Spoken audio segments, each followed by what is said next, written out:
بسم اللہ الرحمن الرحیم وصلی اللہ علی النبی الکریم رب اشرح لی صدری ویسر لی امری واحلل عقدۃ من لسانی یفقہوا قولی۔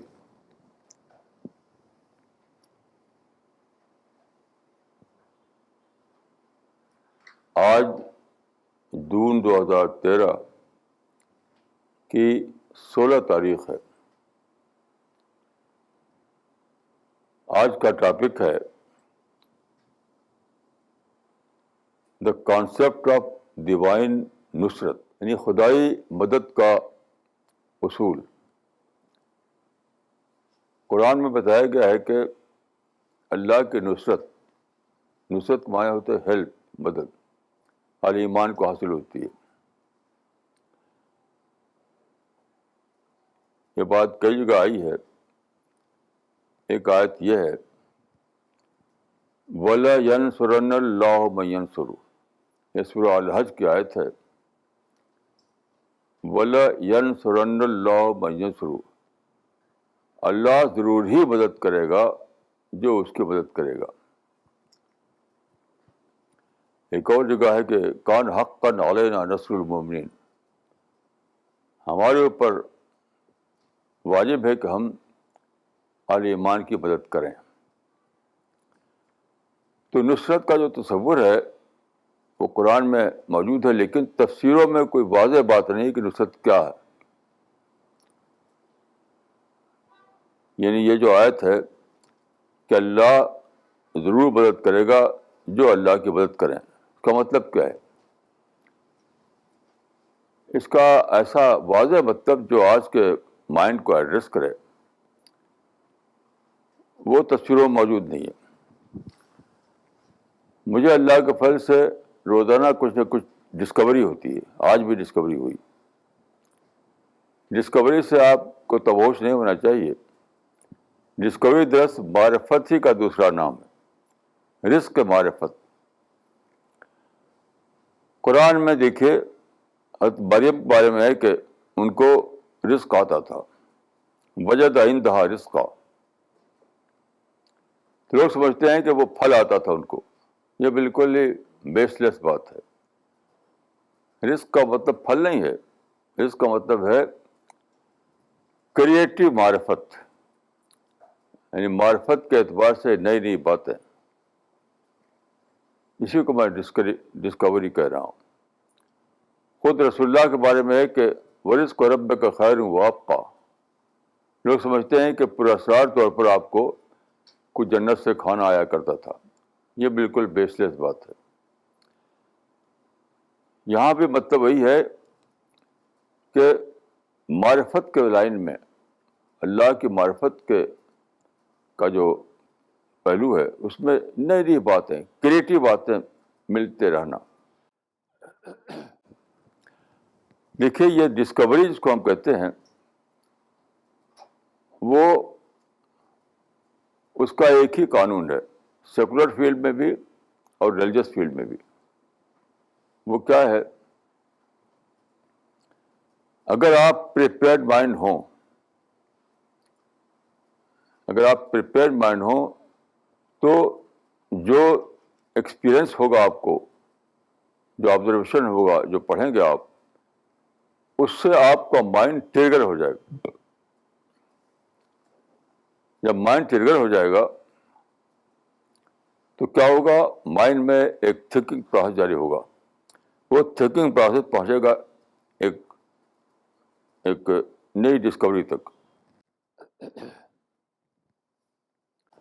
سیکولر فیلڈ کے ایک مثال میں دیتا ہوں آپ کو۔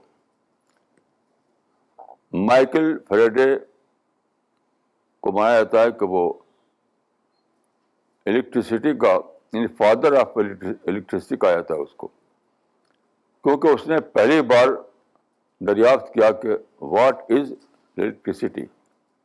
تو کیسے ہوا؟ وہ بہت پڑھتا تھا سائنس کی کتابیں، تو وہ ایک پریپیئرڈ مائنڈ بن چکا تھا۔ ایک دن وہ کچھ ایکسپریمنٹ کر رہا تھا، کرتے کرتے ایک چیز فلیش ہوئی. اس سے اس نے سمجھا کہ کیا چیز ہے الیکٹریسٹی. تو اس نے فارمولا دیا کہ electricity means flow of electron. تو یہ ایک پریپیئرڈ مائنڈ تھا, ایک اس کو آبزرویشن ہوا, اس سے اس کا مائنڈ ٹریگر ہوا, پھر سوچتے سوچتے وہ اس حقیقت تک پہنچا. ایسے ہی ہوتا ہے مذہب کے معاملے میں بھی. اگر آپ مذہب کے معاملے میں, اسلام کے معاملے میں ایک پریپیئرڈ مائنڈ ہو, آپ نے قرآن کو خوب پڑھا ہو, حدیثوں کو خوب پڑھا ہو, اور اس پر سوچتے رہتے ہوں, تو کیا ہوگا, جب کوئی چیز سامنے آئے گی تو آپ کا مائنڈ ٹریگر ہو جائے گا, پھر سوچتے سوچتے آپ ایک بہت بڑی حقیقت تک پہنچیں گے. تو آج کیا ہوا وہ میں بتاتا ہوں آپ کو. آج کے اخبار میں, یعنی 16 جون کے اخبار میں ایک نیوز ہے. وہ نیوز دیکھیے, یہ ہے, جناح ہاؤس ڈسٹرائڈ. پاکستان میں بلوچستان کے ایریا میں ایک گھر تھا جہاں جناح نے اپنے آخری دن بتائے تھے. وہیں 1948 میں ان کی ڈیتھ ہوئی تھی. ان کو ٹی بی ہو گیا تھا.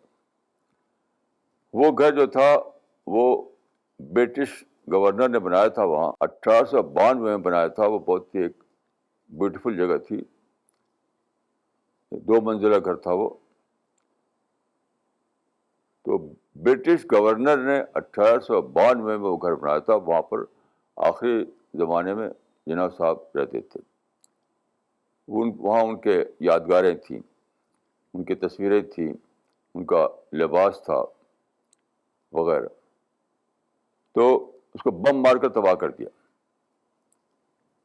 بم مار کر اس کو تباہ کیا مسلمانوں نے, کسی اور نے نہیں. تو اس کی ہیڈنگ ہے کہ جناح ہاؤس ڈسٹرائڈ. جناح صاحب کے بارے میں آپ کو معلوم ہے کہ پاکستان میں ان کا کوئی نام نہیں لے سکتا تھا. ان کو کہا جاتا تھا قائد اعظم. صرف قائد اعظم کہہ سکتے تھے آپ. اگر مسٹر جناح کہہ دے تو آپ کو مارے گے لوگ. اتنا ان کا احترام, اتنا ریسپیکٹ تھا. اور بلکہ سارے انڈیا کے مسلمانوں میں تھا, صرف پاکستان کے ایریا کی بات نہیں ہے. میں آپ کو ایک مثال دیتا ہوں. 1944 میں, یعنی پاکستان کا ریزولوشن پاس ہوا ہے 1940 میں. اس کے بعد دھوم مچی پاکستان کی. پاکستان کا مطلب کیا, لا الہ الا اللہ, ہر طرف. ہمارے اعظم گڑھ بھی میں نے دیکھا ہے اس زمانے میں کہ جھنڈا لے کر نوجوان مسلم ادھر ادھر سڑکوں پر مظاہرے کرتے تھے. لا, پاکستان کا مطلب کیا, لا الہ الا اللہ. ایک دھوم تھی. تو 1944 میں جناح صاحب گئے علی گڑھ مسلم یونیورسٹی, وہاں اسپیچ دی انہوں نے. تو اس زمانے میں کار نہیں ہوا کرتی تھی, ہوائی جہاز بھی نہیں ہوتے تھے. لوگ ٹرین سے سفر کرتے تھے اور گھوڑے گاڑی پر چلتے تھے. تو جناح صاحب آئے ٹرین سے, علی گڑھ جو ریلوے اسٹیشن ہے وہاں اترے. اسٹیشن سے یونیورسٹی کا فاصلہ جو ہے 2 کلومیٹر ہے, 2 کلومیٹر. تو وہ روانہ ہوئے گھوڑے گاڑی سے. تو کیا ہوا, یونیورسٹی کے لڑکے جو ریسیو کرنے کے لیے آئے تھے اسٹیشن پر, انہوں نے گھوڑے کو نکال دیا گاڑی سے اور خود اب کھینچتے ہوئے لے گئے. بہت سے لڑکے اس گاڑی کو کھینچتے ہوئے لے گئے یونیورسٹی میں, اور خوب دھوم مچی, خوب تالیاں بجی ان کی. تو غرض ہے کہ پورے انڈین سب کانٹیننٹ میں دھوم تھی جناح صاحب کی. اور آج کیا ہے کہ ان کا جو گھر تھا, جو یادگار تھا, بہت بڑی یادگار تھا ان کا، اس کو بم مار کر تباہ کر دیا. تو یہ جب میں نے خبر سنی تو میرا مائنڈ ٹرگر ہو گیا. لگا سوچنے کہ یہی تو ہر جگہ ہو رہا ہے، سارے مسلم دنیا میں ہو رہا ہے، کسی نہ کسی شکل میں ہر جگہ یہ ہو رہا ہے. یعنی ہو رہا کہ معنی کیا ہے؟ مسلمانوں نے جو گول بنایا تھا وہ گول کہیں کامیاب نہیں ہو رہا ہے. پاکستان بنایا گیا تھا اسلام کے قلعے کے طور پر. یہ کہا جاتا ہے کہ پاکستان اسلام کا قلعہ ہوگا. تو ویئر از دیٹ قلعہ؟ آج پاکستان ایک فیلڈ اسٹیٹ ہے. ابھی وزیر اعظم صاحب جو نئے ہوئے ہیں پاکستان میں، ان کی اسپیچ میں نے خود سنی. اس میں انہوں نے کہا کہ پاکستان مسائل کا جنگل ہے. تو کہاں ہے وہ گول کیوں نہیں پورا ہوا؟ یہی ہر جگہ ہو رہا ہے. پیلسٹائن میں 60 سال سے زیادہ ہو گیا، تمام عرب وہاں پر قربانیاں دے رہے ہیں، اور صرف ڈیفیٹ ہو رہی، صرف پیچھے ہٹ رہے ہیں. تو فلسطین، پاکستان، بوسنیا، چیچنیا، سنکیانگ اور اراکان برما میں، جہاں بھی دیکھیے، کشمیر، ہر جگہ جو ان کے جو گول تھا وہ ہر جگہ پورا نہیں، کہیں نہیں پورا ہوا. اور اس پر 200 سال بیت گئے، کیونکہ یہ شروع ہوا ہے ٹیپو سلطان کی شہادت سے. تو 200 سال بیت گئے. غور کیجیے. اور گول کیا تھا؟ گول سب کا ایک ہی تھا، مسلمانوں کے دور عروج کو واپس لانا. جو مسلمانوں کا ایک دور تھا کہ ان کا امپائر تھا، ان کا ایک پولیٹیکل عروج تھا، ایک دبدبہ تھا، اس دور کو واپس لانا. یہ گول تھا سب کا. تمام لوگ، چاہے وہ علماء ہوں چاہے غیر علماء ہوں، اسی ایک گول کے لیے انہیں تحریکیں چلائیں، قربانیاں دیں، اور پھر گول حاصل نہیں ہوا.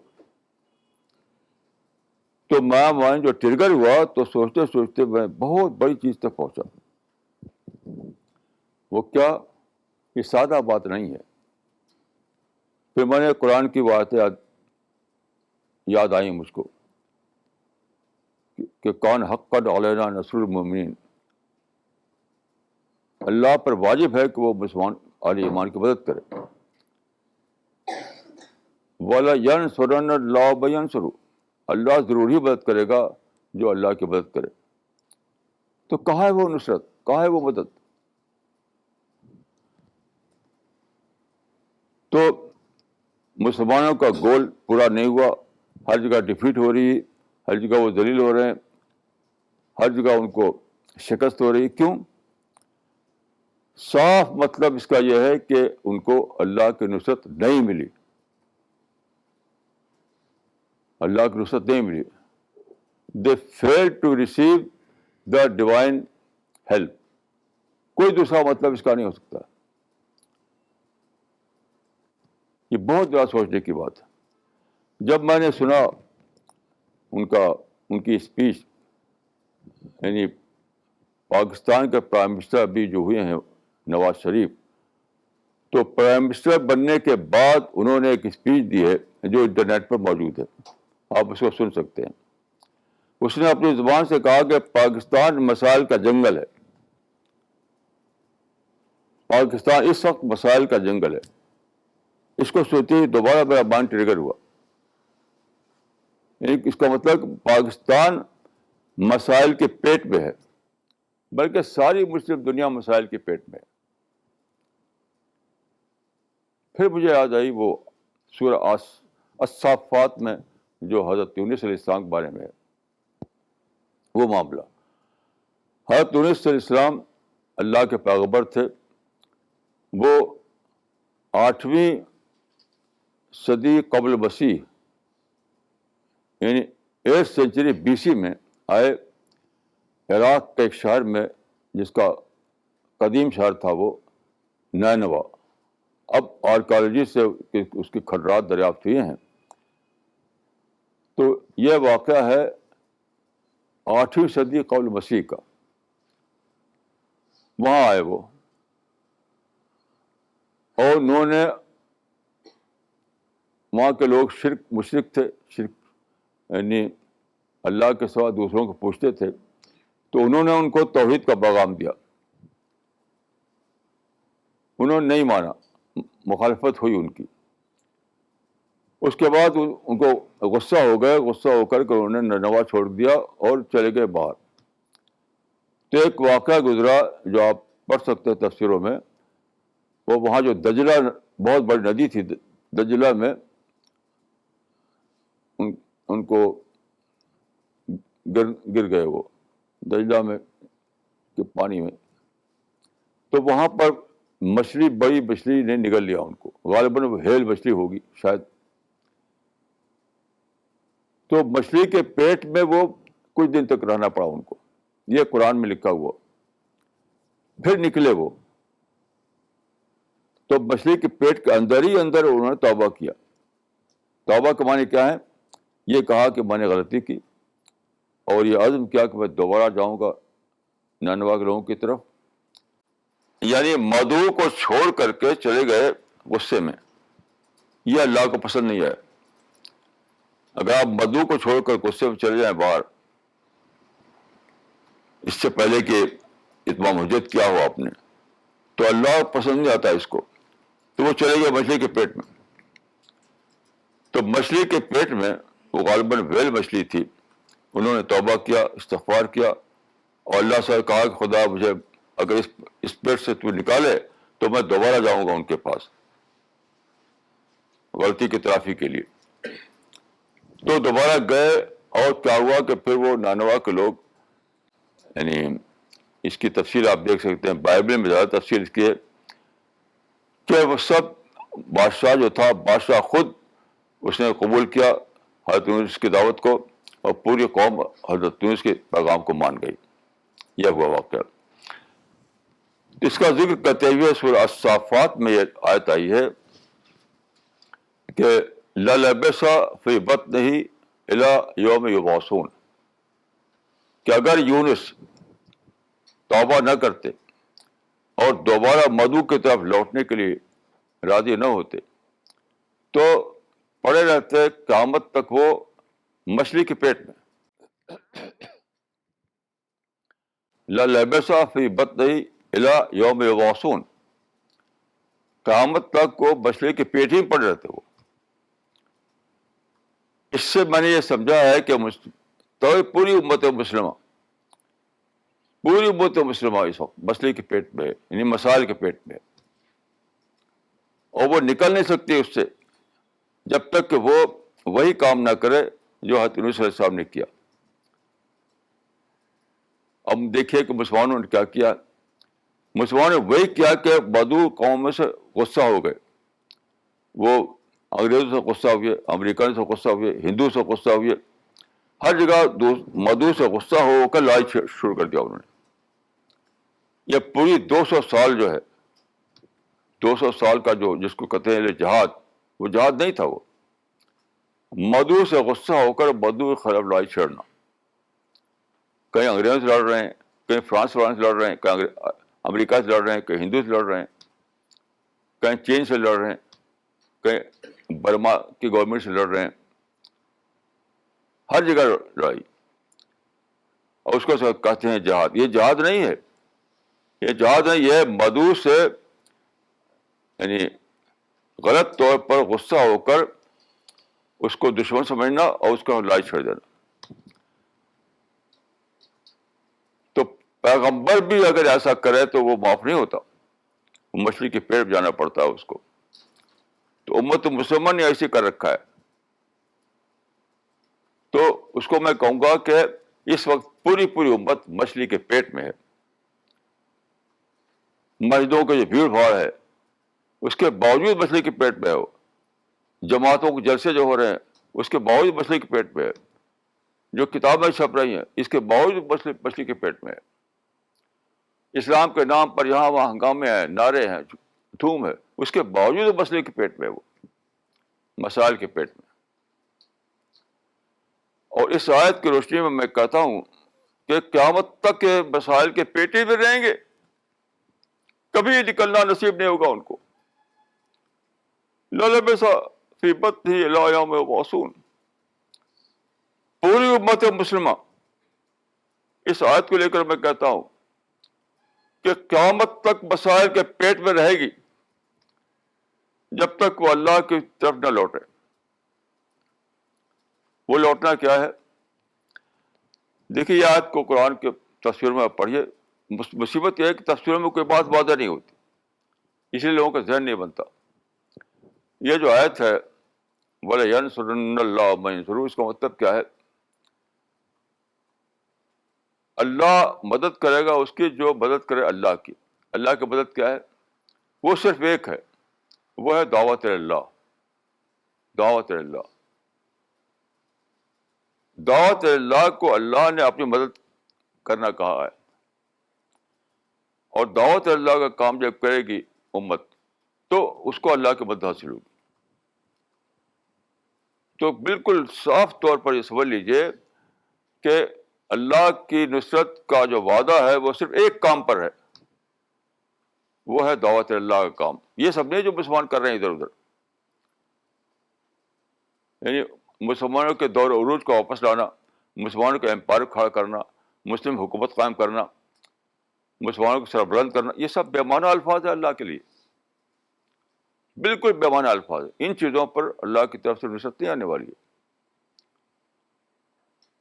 حتیٰ کہ مسجدیں بھرنے میں بھی نصرت نہیں آنے والی ہے. آپ مسجدیں بھریں اور جو اللہ کے بندے ہیں ان کو آپ دعوت نہ پہنچائیں تو مسجدوں میں سارے مسلمان جا کر نماز پڑھیں. اگر فرض کیجیے 1 بلین مسلمان جو دنیا میں بستے ہیں، ایک ایک مسلمان مسجد پہنچ جائے لیکن موضوع سے نفرت کریں، موضوع پر دعوت اللہ کا کام نہ کریں، موضوع پر بم ماریں، تو قرآن کی روشنی میں کہوں گا کہ پھر بھی وہ مچھلی کے پیٹ میں رہیں گے، پھر بھی وہ مسائل کے پیٹ میں رہیں گے. ایک ایک مسلمان جا کر مسجد میں نماز پڑھے لیکن مدعو کو چھوڑ رکھا ہو، انہوں نے مدعو سے نفرت کرتے ہوں، وہ مدعو کے خلاف بم مارتے ہوں، مدعو کو دشمن ڈکلیئر کر رکھا ہو، تو پھر بھی آپ مسائل کے پیٹ میں رہیں گے. آپ دھوم سے حج کر رہے ہیں، دھوم سے عمرہ کر رہے ہیں، دھوم سے نمازیں پڑھیں، دھوم سے روزے رکھیں، کچھ بھی کر رہے ہیں آپ اور کر رہے ہیں. اس وقت آپ جائیے مکہ مدینہ جائے تو وہاں اتنی بھیڑ رہتی ہے، حج کی بھیڑ، عمرہ کی بھیڑ، مسجدوں میں نمازیوں کی بھیڑ. بھیڑ تو ہر جگہ لگی ہوئی ہے، بھیڑ لگی ہوئی ہر جگہ. پھر بھی کیوں ایسا ہو رہا ہے کہ مسلمان حج کا ان کو ڈیفیٹ ہو رہی ہے؟ پھر بھی کو مسائل کے جنگل میں ہے وہ. اس کی ایک ہی وجہ ہے، وہ ہے مدعو قوم کو دشمن قرار دینا، مدعو قوم سے لڑائی چھیڑنا، مدعو قوم سے نفرت کرنا. اور سارے انسان آپ کے لیے مدعو ہیں. دیکھیے فلسطین میں یہودی آپ کا مدعو ہے، یورپ کے سارے لوگ چاہے فرانسیسی ہوں، چاہے برطانیہ کے لوگ ہوں، چاہے جرمنی کے لوگ، سب آپ کے لیے مدعو ہیں. امریکہ کے لوگ مدعو ہیں آپ کے لیے، برما کے لوگ آپ کے لیے مدعو ہیں، انڈیا کے ہندو آپ کے لیے مدعو ہیں. ہر انسان آپ کو مدعو ہے. ہمارے فقہا نے ایک بہت ہی غلط ایک اصول مقرر کیا، بہت ہی محنت، ایک بہت بھاری غلطی، کہ دنیا کو بانٹ دیا انہوں نے دو، اس میں دارالکفر، دارالاسلام. یہ کہاں سے کیا انہوں نے؟ کون سا رائٹ، کس نے ان کو رائٹ دیا تھا ایسا کرنے کا؟ نہ قرآن میں نہ حدیث میں. جہاں مسلمان ہے وہ دارالاسلام ہے، جہاں نان مسلم ہے وہ دارالکفر ہے. یہ کس نے ان کو رائٹ دیا ایسا ڈکلیئر کرنے کا؟ بلا شبہ یہ بیس لیس قانون ہے، بیس لیس قانون ہے، بیس لیس قانون ہے. ساری دنیا دارالانسان ہے، ساری دنیا دارالمدعو ہے. مسلمان اور نان مسلم کے بیچ میں ایک ہی رشتہ ہے، یاد رکھیے، دائی کا، بدو کا، شاہد کا، مشہود کا، اور کوئی دوسرا رشتہ نہیں، کوئی دوسرا رشتہ نہیں ہے. اور بدو کے لیے آپ کا فرض ہے خیر خواہی کرنا، مدعو کے لیے فرض ہے آپ کے دعا کرنا.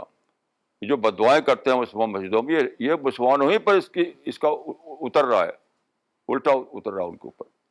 یعنی حرام ہے کہ آپ بدو کے خلاف بددعائیں کریں. بلا شبہ یہ فعل حرام مسجدوں میں ہو رہا ہے. یہاں سے لے کر امریکہ تک مسجدوں پر دعائیں ہوتی ہیں. یہ بلا شبہ حرام ہے, اس میں کوئی شک نہیں. تو کیا حرام فعل پر آپ کو نصرت آئے گی؟ فعل حرام پر نصرت آئے گی آپ کو؟ آپ کو مدعو سے محبت کرنا ہے, آپ کو مدعو کا خواہ بننا ہے, آپ کو مدعو کے لیے دعائیں کرنا ہے, دعائیں کرنا ہے. آپ کو میں ایک واقعہ بتاؤں کہ کیا صحابہ کا معاملہ تھا. دیکھیے, مکہ میں ایک خاتون تھی, وہ بہت دشمن تھی, رسول اللہ کی دشمنی کرتی تھی وہ, جس کو کہا جاتا ہے ہند جگر خار.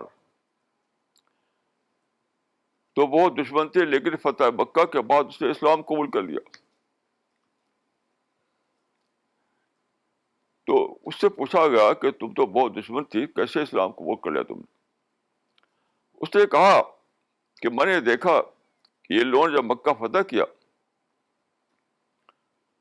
تو عجیب حال تھا ان کا, یعنی حرم میں وہ ہمارے لیے دعائیں کرتے رہے.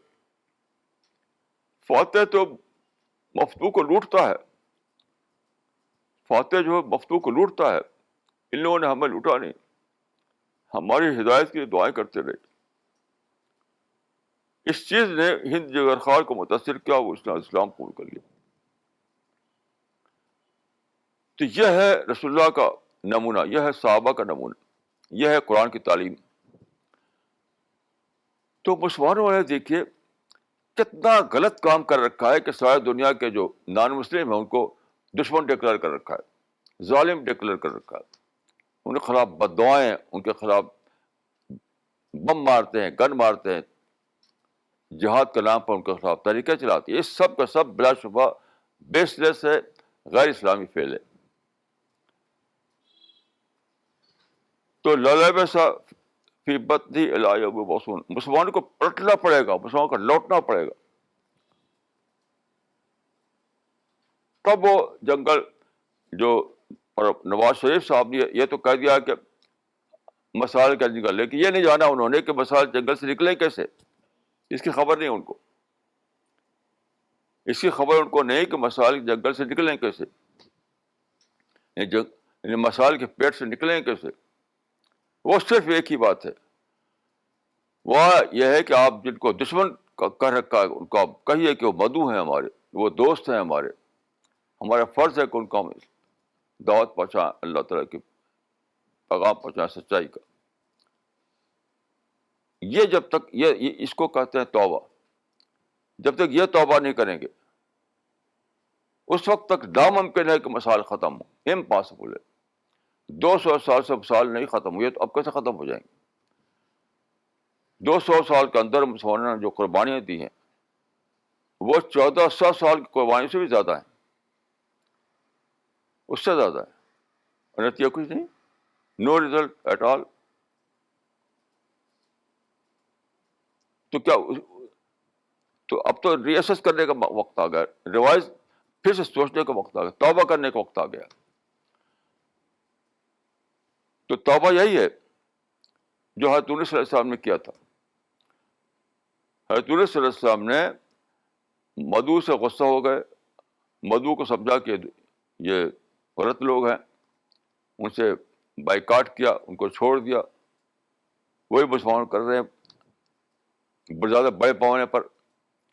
یعنی مسلمانوں نے نہ صرف یہ کیا کہ ان کو دشمن اور ظالم ڈکلیئر کیا, بلکہ ان کے خلاف جہاد کے نام پر لڑائی چھڑ دی, اور لڑائی سے کچھ کام نہیں بنا, سوسائڈ بامبنگ کر رہے ہیں. یعنی پہلے تو لڑائی چھڑی, جنگ چھڑی, جنگ سے کام نہیں بنا تو کب کا کریں سوسائڈ بامبنگ. اپنے کو مار کر کچھ 10-5 ان کو مار دیتے ہیں. یہ سب بلا شبہ اسلام میں اس کی کوئی جگہ نہیں ہے, کوئی جگہ نہیں ہے. آپ کو توبہ کرنی پڑے گی, آپ کو پلٹنا پڑے گا, آپ کو یہ ماننا پڑے گا we were wrong, we committed a Himalayan mistake. حضرت یونس صلی اللہ علیہ وسلم نے جو کیا تھا وہ آپ کو کرنا پڑے گا کہ وہ توبہ کر کے اللہ سے معافی مانگ کر کے دوبارہ لوٹ کر گئے مدعو کی طرف اور دوبارہ ان کو دعوت دی انہوں نے. ایسے آپ کو توبہ کر کے مدعو سے نفرت کو ختم کر کے لوٹنا پڑے گا آپ کو مدعو کی طرف. لوٹنے کے معنی کیا ہے؟ ان سے نفرت کے بجائے محبت کرنا، ان کو دشمن کے بجائے دوست قرار دینا، اور یہ سب ختم کرنا کہ یہ دارالاسلام ہے وہ دارالکفر ہے. کچھ بھی نہیں، یہ سب لغو باتیں ہیں. سب دارالانسان ہے، جائے سارے لوگ انسان ہیں. آپ دارالاسلام والے ہیں، وہ دارالکفر والے ہیں. یہ بالکل ہی یعنی بالکل ہی ناقابل ان ایکسیپٹیبل ہے. کیونکہ نہ قرآن میں نہ حدیث میں نہ رسول اللہ صلی اللہ علیہ وسلم ایسے بولے. کسی کو رائٹ ہے کہ وہ ڈکلیئر کر دے کہ ہم جہاں رہتے ہیں وہ تو دارالاسلام ہے، جہاں وہ لوگ رہتے ہیں وہ دارالکفر ہے. یہ بالکل یعنی بیس لیس ہے.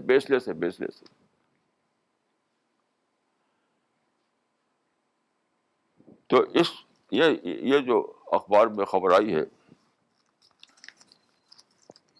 جو میں نے دکھایا آپ کو، تو اس خبر کو پڑھ کر میرا مائنڈ ٹرگر ہو گیا اور یہ ساری باتیں ذہن میں آئیں.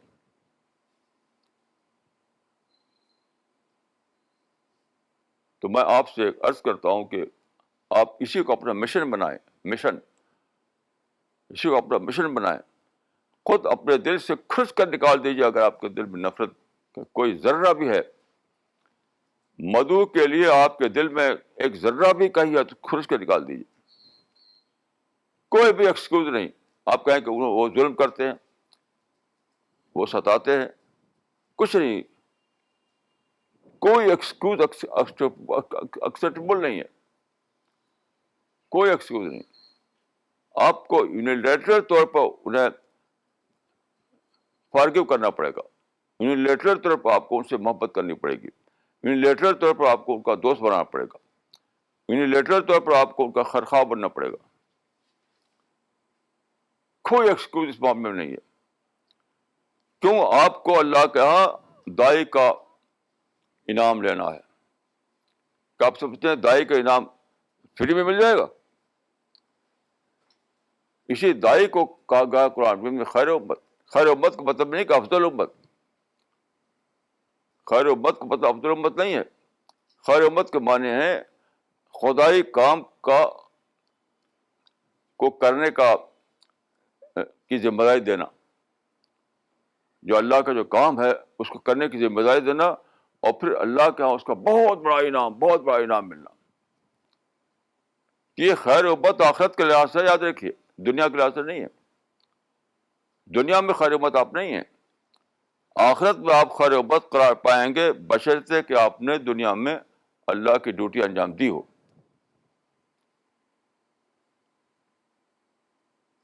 یہ جو خیر امت قرآن مجید میں آیا ہے وہ اسی معنی میں جو دوسری کا امت وسط. ایک جو آیا ایک امت وسط ہے مسلمان، یعنی مڈل کمیونٹی ہے، بیچ کی امت ہے. بیچ کا مطلب کیا ہے؟ یعنی لوگوں کے اور رسول کے بیچ میں آپ ہیں. رسول سے آپ کو سچائی ملی ہے اور لوگوں تک آپ کو سچائی پہنچانی ہے. تو آپ مڈل کمیونٹی ہیں. وہی خیر امت کا مطلب بھی ہے. تو امت کا خیر ہونا یہ آخرت کے لحاظ سے ہے، دنیا کے لحاظ سے نہیں ہے. یاد رکھیے، امت کا خیر امت ہونا آخرت کے لحاظ سے یعنی بیعتبار انعام ہے. اگر امت اپنی ڈیوٹی انجام دے، دعوت کی ڈیوٹی، جیسے حدیث میں آتا ہے کہ انتم شہداء اللہ فی الارض، المسلمون شہداء اللہ فی الارض، کہ مسلمانوں کا کام کیا ہے؟ اللہ کے دین کی گواہی دینا. وہی جس کو دعوت اللہ کا لفظ استعمال کیا جاتا ہے، یہ کام ہے. اسی کے لیے مسلمان امت وسط ہے. اور اسی کام کے کرنے پر اللہ مسلمانوں کو اللہ کے ہاں یہ خیر کا درجہ ملے گا، اللہ کے ہاں، دنیا میں نہیں. یعنی تو خیر امت ہونا بیعتبار آخرت ہے، بیعتبار دنیا نہیں ہے.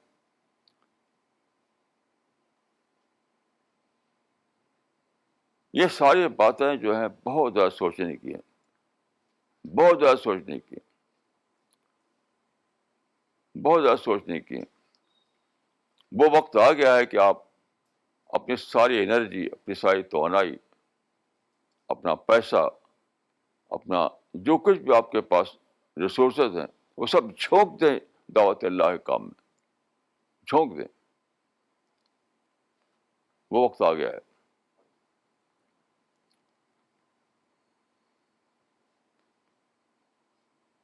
اور جہاں تک یعنی جو اشراط الساعہ کی بات ہے، یعنی علامات قیامت کی بات ہے، وہ روزانہ اتنا زیادہ سامنے باتیں آ رہی ہیں کہ اس میں کوئی شک نہیں رہ گیا ہے کہ قیامت قریب ہے. اس میں کوئی شک نہیں. علامات قیامت جو حدیثوں بتائی گئی ہیں وہ سب آئے دن کھل کر چلی آ رہی ہیں. تو قیامت قریب ہے. تو یہ لوگوں پر جو اللہ کا دین پہنچنا ہے وہ کب پہنچے گا؟ کب پہنچا بتائیے؟ رسول اللہ نے فرمایا تھا حجۃ الوداع کے موقع پر کہ فَلْيَبْلِغِ الشَّاهِدُ الْغَائِبُ، جو یہاں سن رہے ہیں میری بات ان کو پہنچا دیں جو سن نہیں رہے، یعنی قیامت تک پہنچاتے رہیں. تو کب ہوگا یہ؟ کیا قیامت جب ختم ہو جائے گی، دنیا کو ختم ہو جائے گی تب ہوگا؟ قیامت سے پہلے پہلے سارے انسانوں تک اللہ کے دین کو پہنچ جانا ہے. قیامت سے پہلے پہلے تک.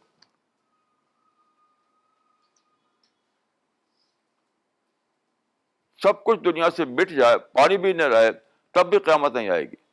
آپ پیاسے مرے، آپ بھوکے مرے، آپ تب بھی قیامت نہیں آئے گی اس وقت جب تک کہ لوگ تب بات پہنچ نہ گئی ہو. ابھی دیکھیے جو خبریں آ رہی ہیں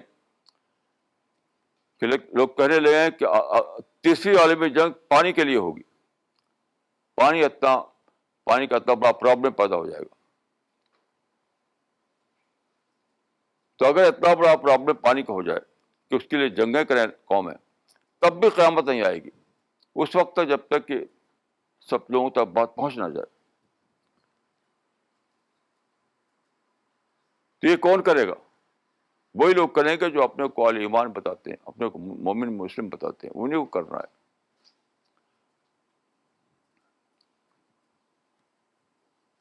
تو اللہ تعالیٰ نے اس خبر کو جب میں نے دیکھا تو مجھے لگا کہ اللہ تعالیٰ نے مسلمان کو ڈس اون کر دیا ہے. یاد رکھیے، ڈس اون کر دیا ہے. اور اس وقت تو اون نہیں کرے گا جب تک کہ مسلمان حضرت یونس کے اسلام کے طریقے سے توبہ نہ کریں اور واپس نہ آئیں مدعو کی طرف. اس وقت تک اون نہیں کرے گا اللہ تعالیٰ دوبارہ ان کو. قرآن و حدیث کے مطابق یہ بات دو چار کی طرح ہے. یہ کوئی اوریٹری نہیں ہے، کوئی گس نہیں ہے، یہ کوئی فرضی بات نہیں ہے. وہی بات میں کر رہا ہوں جو قرآن حدیث سے بالکل واضح طور پر ثابت ہے، واضح طور پر ثابت ہے.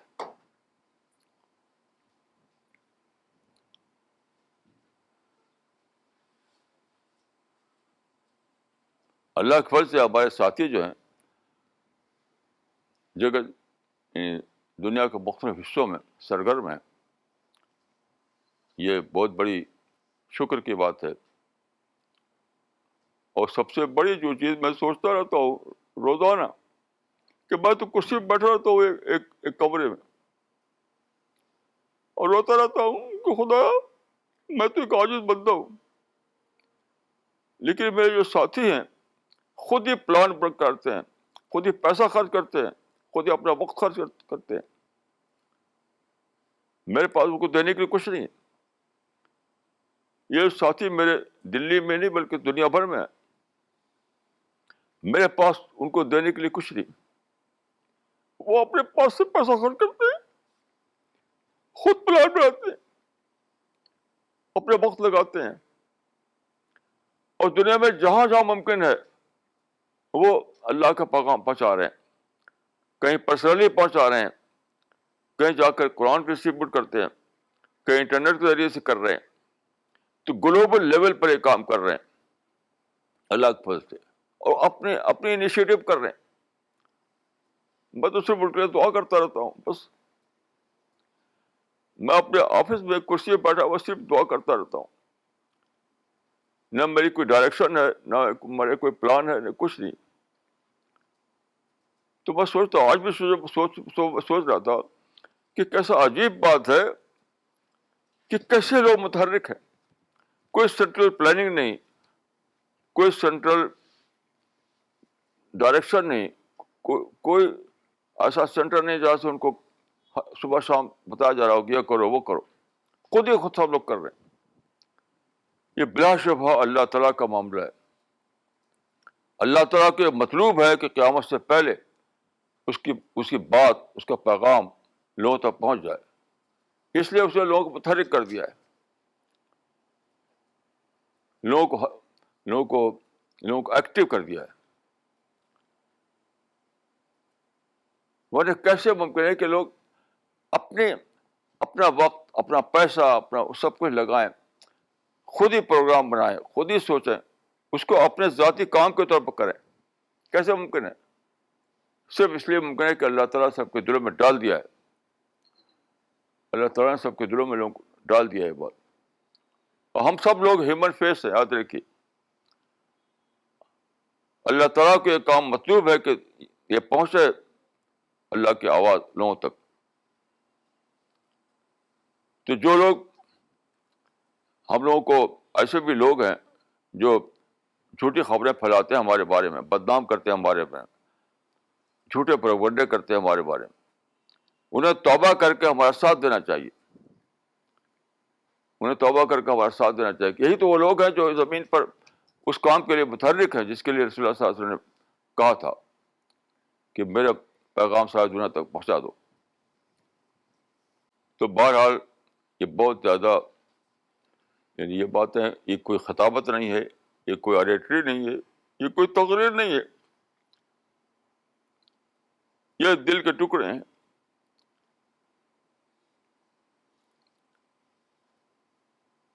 یہ کوئی تقریر نہ سمجھیے اس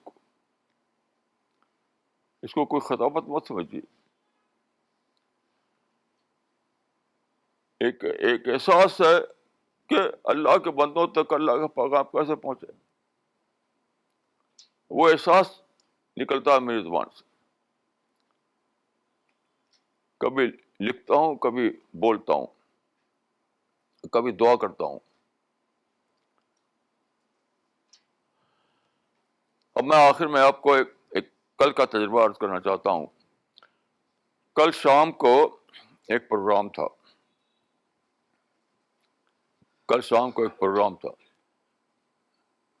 میں نے دلی میں اپنے آفس سے ایڈریس کیا لیبیا والوں کو. لیبیا میں کچھ لوگ جو اس دعوت کام میں ایکٹیو ہیں, وہاں سے انہوں نے ٹیلی فون کیا اور ویڈیو کال کے ذریعے سے انٹرنیٹ پر میں نے انہیں ایڈریس کیا. آپ جانتے ہیں کہ دلی اور طرابلس کے بیچ میں تقریباً 9,000 کلو میٹر کا فاصلہ ہے. 9,000 کلو میٹر. اس سے پہلے میں نے ایڈریس کیا کئی بار امریکہ میں, وہ تو 18,000 کلو میٹر کا فاصلہ ہے. اور اس وقت جو میں بول رہا ہوں ساری دنیا میں جگہ جو لوگ سن رہے ہیں. اس کو لے کر میں نے سوچا کہ جن لوگوں نے چھوٹے چھوٹے پاکٹ بنائے, کسی نے اس ملک میں, کسی اس ملک میں, تو وہ کیا ہے, وہ چھوٹے چھوٹے ملک بنا. اور یہاں تو یہ کہ اللہ تعالیٰ نے موقع دیا کہ آپ ایک دعوی امپائر کام کر سکیں. جو ہم کام کر رہے ہیں, دنیا بھر میں پہنچ رہا ہے پیغام, کوئی اس کے لیے رکاوٹ نہیں. اس کے لیے کسی پولیٹیکل پاور کی ضرورت نہیں, کسی آرمی کی ضرورت نہیں, کسی فوج کی ضرورت نہیں, اور ساری دنیا میں پہنچ رہا ہے. تو اللہ تعالیٰ دکھا رہے ہیں کہ تم پڑے ہوئے ابھی تک اپنی حکومت قائم کرنے کے لیے, ابھی تک تم کو اپنی سلطنت یاد آتی ہے, اور یہاں کھول دیا اللہ تعالیٰ نے, ایک سمندر کھول دیا ہے دعوت کا. دعوت کے فیلڈ میں مواقع کی اتنی کثرت ہے, اور تمہاری جو پولیٹیکل عروج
اللہ علیہ ولکم اجمعین.